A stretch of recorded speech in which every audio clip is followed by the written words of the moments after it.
Hello friends, good morning. Welcome to ask spoken English academy. मी आरती बाके एक नवीन video घेऊन तुमच्या समोर आली आहे. पहिल्या व्हिडिओमध्ये तुम्हाला एकदा मी सांगितलं होतं की कशा प्रकारे आपण आपली इंग्रजी स्वतः डेव्हलप करू शकतो, ज्याच्यामध्ये रीडिंग, रायटिंग, स्पीकिंग, थिंकिंग आणि सगळ्यात महत्त्वाचं होतं लाऊड रीडिंग. आता रीडिंग म्हणजे काय ते बघूया. रीडिंग म्हणजे जे काही तुमच्या हातामध्ये येणार आहे ते तुम्हाला रीड करायचं, बट जोरात वाचायचं आहे. आता तुम्हाला सुधारायची आहे इंग्रजी, बरोबर आहे. तुमचं इंग्रजीमध्ये डेव्हलपमेंट पाहिजे, इम्प्रूव्हमेंट पाहिजे. मग ते रीडिंगसाठी असेल, रायटिंगसाठी असेल, स्पीकिंगसाठी असेल, थिंकिंगसाठी असेल, कशासाठी सुद्धा फोकस काय आहे? इंग्लिश, बरोबर आहे. टू इम्प्रूव्ह अवर इंग्लिश, आपल्याला इंग्रजी सुधारायची आहे. मग ह्याच्यासाठी लागणारे काही गोष्टी आहेत, त्याच्यातला एक फॅक्टर आपण डिटेलमध्ये आज बघणार आहे, that is loud reading. Loud reading, फक्त रीडिंग करायला काय प्रॉब्लेम आहे मॅडम? लाऊड रीडिंग का करायला पाहिजे हा तुमचा प्रश्न असेल, बरोबर आहे. तर there are many benefits of loud reading. Loud reading केल्यामुळे खूप सारे बेनिफिट्स आपल्याला मिळणार आहेत. सगळ्यात महत्त्वाचं आपल्याला इंग्रजी बोलण्याची सवयच आहे, बरोबर आहे. जसं आपण मराठीमध्ये बोलू शकतो, हिंदीमध्ये बोलू शकतो किंवा आपल्या नेटिव्ह लँग्वेजमध्ये परफेक्टली बोलू शकतो विदाऊट थिंकिंग, तसं इंग्लिशमध्ये आपण बोलू शकत नाही. का बोलू शकत नाही? कारण आपल्याला त्याची सवय नाही. जशी सवय आपल्याला बोलण्याची नाहीये म्हणजे आपल्याला जिभेला त्या शब्दांची सवय नाहीये, बरोबर आहे. जर तुम्हाला एखादा सेंटेन्स वाचायला सांगितलं तर तुम्ही खरंच मराठीमध्ये जसं स्पष्ट वाचू शकता, क्लिअरली वाचू शकता, तसं इंग्लिशमध्ये वाचू शकालच याची गॅरंटी कमी आहे.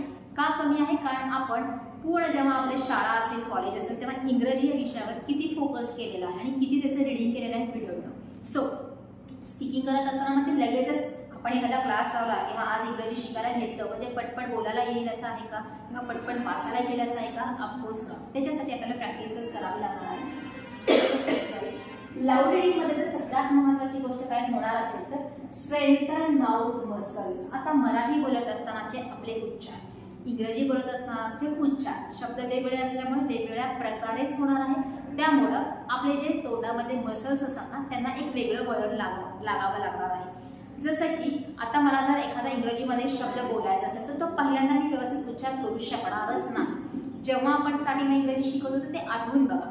आता तुम्हाला मे बी थोडं येत असेल. कशामुळं? तर जेवढं तुम्ही रीडिंगची प्रॅक्टिस केलेली आहे तेव्हा तुमच्या माउथमध्ये जे काही मसल्स आहेत ना ते स्ट्रॉंग व्हायला लागलेले आहेत आणि जसं आपल्याला उच्चार पाहिजे तशा प्रकारे ते वळायला लागलेलं आहे. अगोदर वळत होतं असं नाही. जशी प्रॅक्टिस होत गेली तसं ते काय व्हायला लागले, तुम्हाला रिझल्ट देत गेलेला आहे. त्याच्यानंतर तुमचं जे काही थिंकिंग पॉवर आहे, ब्रेनची जी थिंकिंग पॉवर आहे किंवा ॲबिलिटी आहे ते काय व्हायला लागलेलं आहे?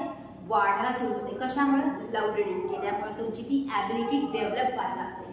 त्याच्यानंतर पहिल्यांदा आपल्याला प्रत्येकाचे उच्चार क्लिअरली आलेतच असं नाही. ते उच्चार क्लिअर कसे होणार आहेत? जसं जसं तुमचं रीडिंग वाढत जाणार आहे तसं हायलाइट ह्या गोष्टीवर आहे की तुमचं रीडिंग हे लाऊड पाहिजे, उच्चार क्लिअर व्हायला लागलेले आहेत. तुम्ही जर एखादी ऍक्टिव्हिटी करत असेल तर तुम्ही थोडंसं लक्ष द्या.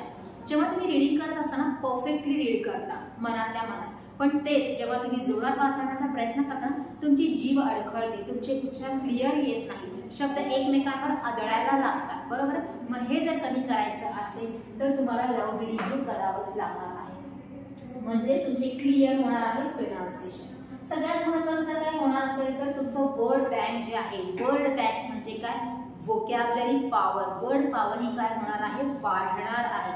शब्दसंग्रह असेल तरच आपण रीडिंग, रायटिंग आणि स्पीकिंग करू शकणार आहे. आणि शब्द प्रॉपरली काय, उच्चार कसे करायचे आणि त्याचे अर्थ कळायला लागले की तुम्ही त्यांचा वापर करू शकता तुमच्या रायटिंगमध्ये आणि स्पीकिंगमध्ये. त्याच्यानंतर जेव्हा आपण रीडिंग करणार आहे तेव्हा आपल्याला सेंटेन्स कन्स्ट्रक्शनचं पॅटर्न कळणार आहे.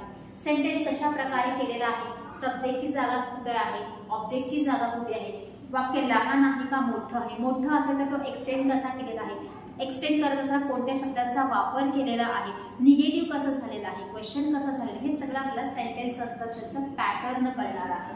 आणि सगळ्यात महत्त्वाचं, जेव्हा तुमचं लाऊड रीडिंग होणार आहे, तुमचे उच्चार क्लिअर होणार आहे, तुमच्याकडे शब्दसंग्रह वाढणार आहे, तुमचे माउथ मसल स्ट्रेंथ होणार आहे, तुमची थिंकिंग ॲबिलिटी वाढणार आहे आणि तुमचं सेंटेन्स कन्स्ट्रक्शन व्यवस्थित यायला लागलं की तुमचं स्पीकिंग मधला कॉन्फिडन्स आपोआपच रेज होणार आहे.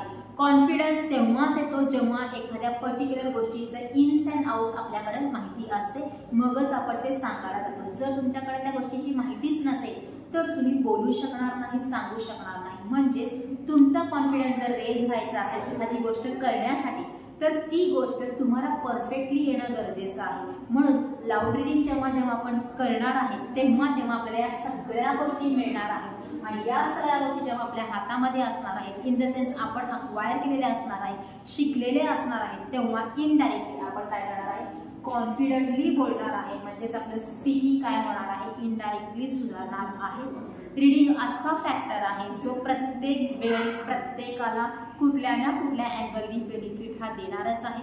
मग तुमचं नॉलेज इन्क्रीज करण्यासाठी असेल, तुमच्या स्पीकिंगसाठी असेल, तुमचे प्रोनाउन्सिएशन क्लिअर करण्यासाठी असेल किंवा तुमची रीडिंगची हॅबिट डेव्हलप करण्यासाठी असेल. तर आजपासून तुम्हाला करायचं आहे लाऊड रीडिंग. जेवढं जास्त तुम्ही लाऊडली रीडिंग करणार आहे तेवढंच तुम्हाला फायदा होणार आहे. जी भाषा डेव्हलप करायची आहे, जी भाषा शिकायची आहे, त्या प्रत्येक भाषेसाठी I am not telling only about the English. Of course as I am teaching you English directly indirectly by my videos, by my reels, of course माझा फोकस हा इंग्लिशवरच असणार आहे. पण जर तुम्ही कर्नाटकचे असाल आणि तुम्हाला जर मराठी शिकायची असेल आणि त्याच्यासाठी सुद्धा तुम्हाला काय होणार आहे, लाऊड रीडिंग मराठीचं जे असेल ते करायचे. You are from Punjab and you want to learn something some new language or you want to learn Spanish, you want to learn Chinese, whatever it may be, जे काही लँग्वेज तुम्हाला शिकायचं असेल त्याच्यासाठी फर्स्ट जर कोणती गोष्ट करायची असेल तर तुम्हाला करायचं आहे लाऊड रीडिंग. कारण त्याच्यामधूनच तुम्हाला शब्द आणि उच्चार कळणार आहेत. एकदम छोटासा व्हिडिओ आहे पण खूप महत्त्वाचा आहे. आपण रीडिंगवर फोकसच करत नाही, डायरेक्टली आपल्याला रिझल्ट प्रत्येक गोष्टीचा लागतो, पण रिझल्ट मिळवण्यासाठी लागणाऱ्या ज्या गोष्टी आहेत तिथे आपण काय करतो, त्यांना इग्नोर करत असतो. पण तुम्हाला तसं करायचं नाहीये. If you want to learn any language you will have to focus on reading and specifically loud reading. So this is for today. Thank you.